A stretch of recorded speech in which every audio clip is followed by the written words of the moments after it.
Una y cuarto, con esta música, ¿viste? Misterios, mitos, leyendas. Canal Infinito daban un programa que sí. te hacía asustar un poco. Creo que era... Si sos cagón. No me acuerdo cómo se llama el programa. ¿Código X era? No. No, Código X era la serie, ¿no? El que estaban los dos buscando... Código X creo que era. Misterios Urbanos. Misterios Urbanos. No, pero el programa que daban en Fox, que eran los dos... No, claro, es el mítico. Sí, no, el mítico. Los Expedientes X. Los Expedientes X, claro, ahí está, no me salía. La voz es del señor Guillermo Barrantes, autor de la trilogía Buenos Aires es leyenda, que hoy nos ha traído el libro para sortear. Participan por el libro a través de las redes sociales, @locos y bohemios en Twitter, o si no por teléfono pueden salir al aire también, 4302-2258. Para participar tenemos que preparar una consigna. Que nos cuenten digan qué mito claro. así urbano, ¿no? De miedo los asusta. Los asusta, es verdad. A mí la historia del pomperito me asusta. Le damos la bienvenida. ¿Cómo le va, Guillermo? ¿Todo bien? ¿Cómo andan? ¿Todo bien? Bien. ¿Costó todo venir bien. o no? No. Al final hay como un desafío así de puertas y escaleras extrañas y eso me gustó además. Está bueno. Bien, está bueno. Expedientes X también, ¿eh? Sí, bien. Pensás, ¿será un mito la radio? ¿Estarán los chicos? ¿No? ¿Será una voz en el éter nada más? No me chamullaron, ¿no? Claro.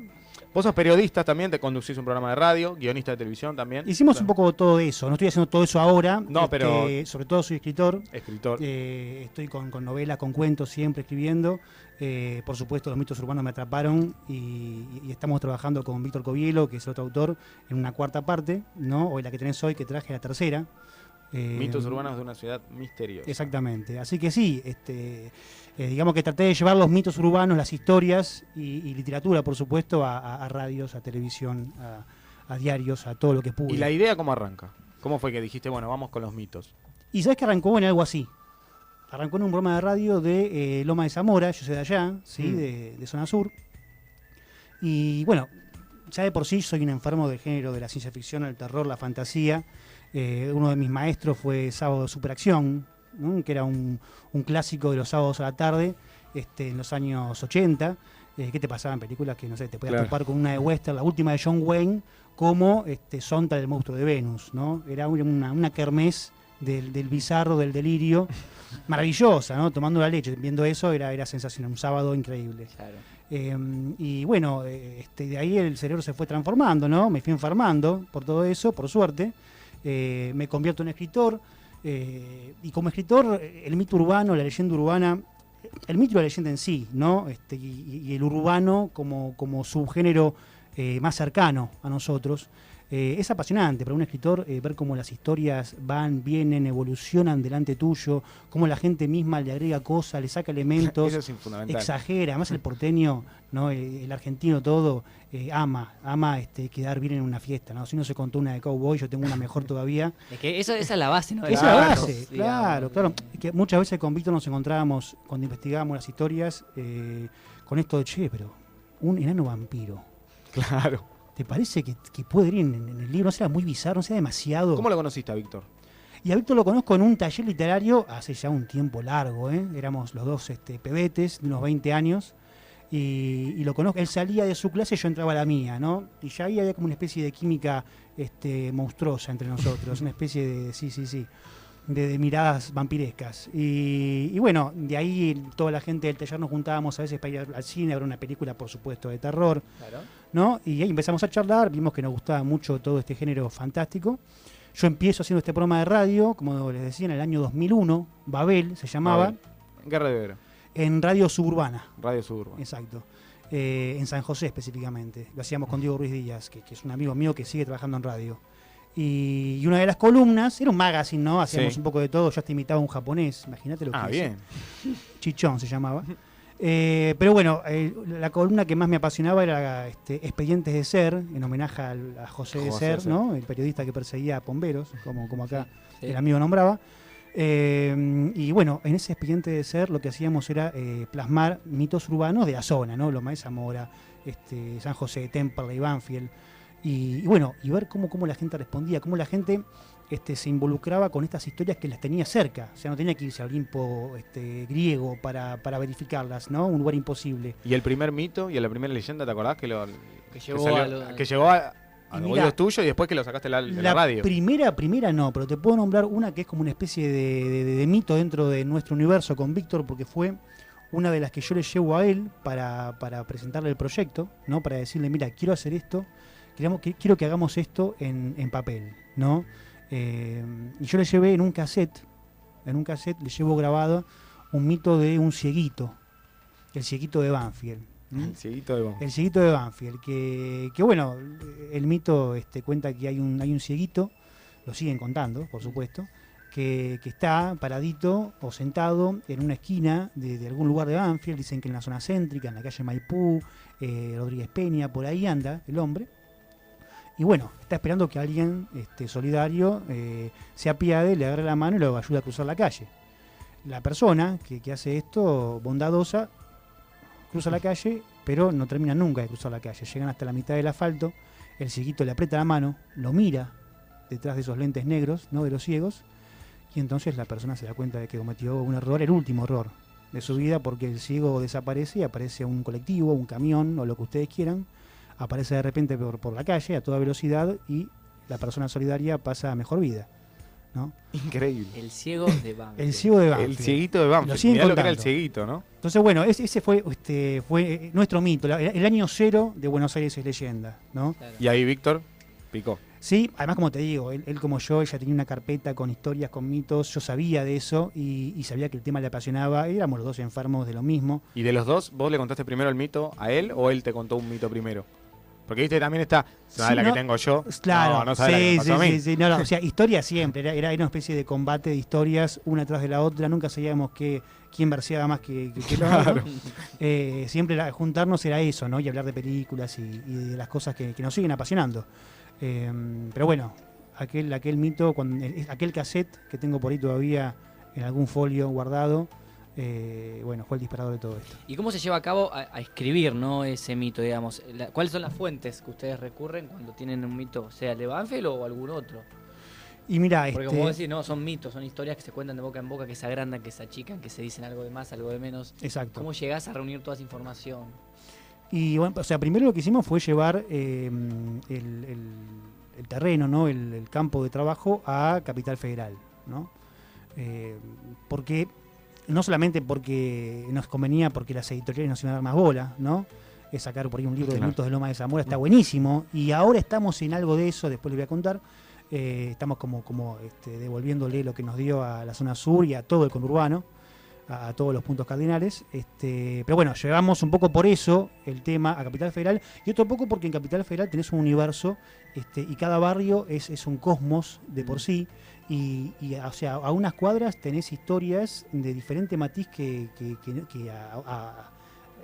a pocas cuadras. O sea, el mito de Recoleta, la historia de Recoleta no tiene nada que ver con un mito acá en La Boca, claro. Con alguno de Villarreal, con otro de Palermo, ¿no? O sea, caminando mucho pero poco a la vez, te encontrás con diferentes universos míticos y eso era clave para lo que queríamos. O sea, lo que quisimos hacer era plasmar lo que cuenta la gente, ¿no? O sea, no, como decimos siempre, ¿no? Al final de cada capítulo no vas a encontrar un verdadero y un falso, ¿no? No es para desmitificar historias, claro. Sino es para contar lo que se cuenta. Esta es la otra Buenos Aires, esa Buenos Aires que va, que viene, que cobra vida en los bares, en las esquinas, a la noche, en algún fogón, no en el campo, pero sí dentro de casa con una picada. Esa es la otra Buenos Aires que también existe, que está ahí, que nos acompaña al trabajo, que nos acompaña a la plaza, a comer algo. Eso quisimos plasmar, ¿no? Y bueno, fue ir con el grabador, como hacía yo en la radio, ir con el grabador, a grabar, a hablar con vecinos. Por ahí ir con alguna semillita, ¿no? Con algún dato que teníamos, con algún rumor de un amigo, con algo visto en internet, con alguna noticia en un diario local, un diario barrial. ¿Te pasó que algún vecino por ahí no de ese tema no? Porque la verdad... Mucho, pero bueno, había mitos y mitos, ¿no? Algunos costaron más y otros menos. Pero a la gente le cortás la barrera esta de exponerse, ¿no? De quebrar el hielo, y cuando se sueltan no paran, ¿no? O sea, empiezan a contarte historias del barrio casi como si fueran una bandera, ¿no? Incluso te dicen, no, ese mito que me contás no pasó en Boedo, pasó acá, loco, en Parque Patricios, ¿no? O sea, te defienden historias como la patria misma. Y eso fue muy interesante. ¿Y qué? Bueno, hay cosas que no se pueden mover de barrio, ¿no? Como Claro. por ejemplo lo de Chacarita, el cementerio de Chacarita. Ese que me contaba justamente. Pasó Claro. ahí, pasó en el cementerio de Chacarita, la historia del taxi. Como Claro, ustedes relatan. exacto, La del exacto. subte, pasó en determinadas estaciones. Exactamente, hay historias que pasan en locaciones específicas y que no se mueven de ahí, ¿no? Sí que pueden llegar a repetir su estructura, ¿no? En diferentes lugares, por ejemplo, la famosa Dama de Blanco, Sí. ¿no? La chica que está llorando en una esquina, que pasa un muchacho, que la ve llorando, que la consuela, que le dice, mira, voy a una fiesta, te puedo llevar para que te termines de secar las lágrimas, y estás conmigo un rato, bailás, te olvidás, la lleva, el chico se enamora esa noche, ¿no? La historia conocida por todos, que Sí. después, cuando la deja en la casa, ¿no? Hay muchas versiones, pero la clásica es que la deja en la casa, le deja el saco porque hacía mucho frío, y le dice, mira, mañana te paso a buscar porque no puedo vivir sin vos, o sea, quedé loco, te paso a buscar mañana. La chica le dice que sí, a la mañana el chico aparece con los bombones clásicos y el ramo de flores, y sale la madre de la chica, que apenas se la nombra, el muchacho se larga a llorar, ¿no? La madre, y le dice, no puede ser que hayas estado con mi hija anoche porque mi hija murió hace 3 años. Increíble. Entonces el pibe se queda pasmado, estuvo con alguien muerto, ¿no? Buena pelea Sí, allí, sí, ¿eh? sí. No solamente que se queda sin su amor, sino que estuvo con alguien que no era de este mundo. Cuando van, ¿no? El chico no se convence, por supuesto, como nos pasaría a todos. La mamá lo lleva hasta el cementerio de la Recoleta y ahí encuentran sobre una lápida el saco del muchacho. Cuando el muchacho saca su saco está el nombre de la chica, ¿no? Increíble. Esa historia, ese mito, se repite en muchos lados. Acá en Sí. Buenos Aires tiene esta locación que es el cementerio de la Recoleta, y ahí no la mueve. Es más, hasta se le da identidad a la Dama de Blanco. Se dice que sería el fantasma de Rufina Cambaceres, que es una de los sepulcros más famosos. Tiene toda una historia de epilepsia, de haber muerto 2 veces dentro del cementerio de Recoleta. Pero bueno, esta historia, con algún que otro elemento cambiado, te la encontrás en todos lados. Bueno, yo haciendo referencias de historia, también soy de zona sur, y en Espeleta había un famoso boliche sobre la calle Mitre que se llama ¿Qué tal? Se llamaba, que dicen que ahí había pasado la historia de la chica que se mancha el saco con café. Es que la misma. Y Es la claro, misma. y pasó lo mismo, ¿no? La fue a Es buscar, la la misma. chica no Hay estaba versión- viva. Hay versiones en las que la madre tiene el dormitorio de la chica totalmente igual, como una bóveda de tiempo, ¿no? Como no cambió nada, ¿no? Porque el amor que le tenía a su hija, y cuando pasa el chico y empieza a buscar entre los vestidos, descubre el que está manchado con café. Claro. Hay muchos oyentes también que me mandan mensajes. Hay muchos que no conocen la historia del taxi. Si podemos contarla. La del taxi de la Chacarita. Bien. Que la cuente. ¿La cuento Claro, yo? ¿Sí? Sí. Bueno. Por favor. Vamos entonces. Es uno de los clásicos de Buenos Aires es leyenda. Es una de las historias que más nos apasionó por muchas cosas, porque es perfecta, o sea, cierra por todos lados y ya tiene un punto de origen muy singular, porque vos decís Chacarita, cementerio, esta es una historia de tumbas, ¿no? Que pasan dentro del cementerio. Y no, pasa fuera del cementerio. Nace, si quieren, en el cementerio, porque el mito asegura que todas las personas que salen, ¿no? Del cementerio de Chacarita corren el riesgo de subirse. Total, uno sale del cementerio y está pensando en otra cosa, ¿no? Angustiado, ¿no? Recordando, ni se fija el taxi que para. Si el modelo es muy viejo, si la chapa es 666, no te fijas. Sí, no, No, subís. Subís, Ves subís, el de cartel una. libre. Exacto. Indica rápidamente el destino y vos seguís pensando en tus cosas. Hasta que de repente hay como una especie de frío extraño, que no es ni el aire acondicionado ni una ventanilla abierta, sino que es un frío interior, ¿no? Que te sorprende, que te saca de tus pensamientos. Lo primero que notas es que no te están llevando a donde dijiste, ¿no? A tu destino, a tu casa, están yendo por otro lado. Que de repente algo pasa, ¿no? O sea, por fin reparás en la figura del conductor y te das cuenta que la mano sobre el volante es cadavérica, ¿no? No, te juro que tengo la piel de cada vez no puedo hablar. Es increíble. La piel pegada a los huesos, ¿no? Y bueno, lo peor es cuando vos te mirás en el espejo retrovisor y te das cuenta de que también estás convertido en un cadáver, como esa mano amarillenta, ¿no? Pegás un grito, el taxi frena y por fin aquel conductor, que algunos dicen que es la muerte misma, habla, ¿no? Y te dice, bueno, ahora sí, hemos llegado a su destino final y estás nuevamente en el cementerio de Chacarita para tu descanso eterno, ¿no? Para que elijas tu parcela, tu nicho, y te quedes con tus amigos espíritus. Y bueno, es así, es circular. Nos asombró de un comienzo por eso, porque nos encontramos con muchas historias de taxis en muchas capitales del mundo. A veces la víctima era el chofer y no el pasajero. historias de gángsters en Nueva York, ¿no? ¿Hablaste con taxistas ahí de...? Hablábamos, sí, bueno, la cosa que era complicado porque el taxista se enteraba de la historia o ya la conocían algunos y no le gustaba mucho afirmarla porque le quitabas trabajo, ¿viste? O sea, ¿quién se va a tomar un taxi después de Claro. conocer la historia ahí en Chacarita? No, eso es mentira. Claro, mentira, nada que ver. o sea, no nos quiten el laburo porque es verdad, o sea, los tipos están esperando, Claro. muchos esperan a la gente que sale del cementerio y bueno, si vos sabés que corres el riesgo de que el viaje te cueste un alma, no te vas a subir. No, Sí, ¿no?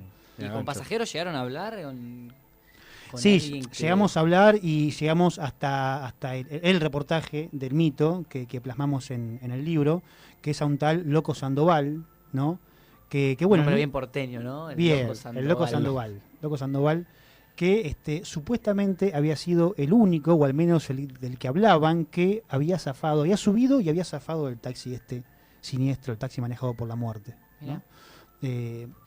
El mito urbano siempre gana, la leyenda siempre gana y nunca uno puede tener la certeza de nada prácticamente, salvo que encuentres alguna base se puede llegar a encontrar periodística donde puede haber nacido el mito, pero después cobra vida, evoluciona, la gente lo lleva, lo trae y ya es complicado seguir el rastro, ¿no? Y es lo apasionante de todo esto. Claro. ¿Y los mitos se te lo van acercando? ¿Te van diciendo a vos? ¿Cómo te vas enterando? ¿Dónde y cómo Bueno, surgen? Después de lo que pasó con el primer libro, pusimos un buzón de mitos, porque nos Claro. empezaron a caer mails, cartas de países, de México, de España, gente que venía a Buenos Aires y se llevaba el primer libro y nos empezaban a contar historias de sus países.